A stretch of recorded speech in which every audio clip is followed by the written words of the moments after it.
Well, you know, you see what you're looking for. I mean, to accept the idea of a creator, you've got to be open to the possibility.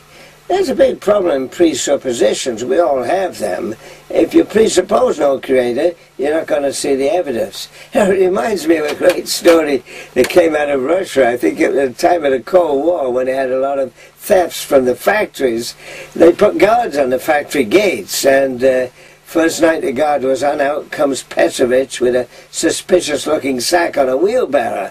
And the guard said, "Come on, what are you taking out of here?" He said, "Oh, it's just floor sweeping, sawdust. Garbage from the floor." He said, "I wasn't born yesterday. Come on, empty it out." So empties out the sack, and sure enough, it's just floor sweepings. So the guard scratches his head and said, "Okay, off you go." And he wheels it away. Next night, comes out wheeling his barrow with a suspicious-looking sack. And the guard said, "Okay, what have you got this time?" Same story, floor sweepings. Empties it out, sure enough, that's all it was. Went every night that week, Monday, Tuesday, Wednesday, Thursday. By Friday, the guard was fit to be tied. And he said, "Listen, Petrovich, I know you, you know me.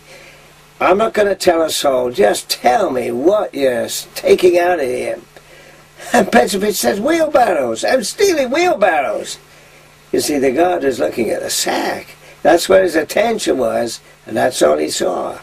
And if you presuppose the universe is only atoms and molecules, that there's only patterns but no purpose, that it's just mechanism but no meaning, then you're not going to see the purpose, you're not going to look for the meaning.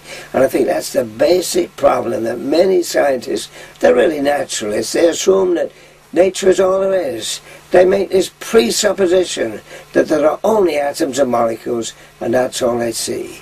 But I, like many colleagues, have just gone to this question with an open mind and open eyes and looked at the evidence. People like Francis Collins, of course, who unraveled the genome, as an atheist, started reading the Bible, reading John's Gospel, reading Christian writers like C.S. Lewis, really driven a bit by his observation of the way people of faith, Christians, handle suffering, and saw the evidence because he looked and became a Christian, as I am, because he was prepared to look at the evidence. And I think that's a huge problem for many scientists because of presuppositions. They don't look at the evidence, they don't see the wheelbarrows, they miss God, obvious though it seems to be to me, because they're really not looking. And I think that is a basic problem.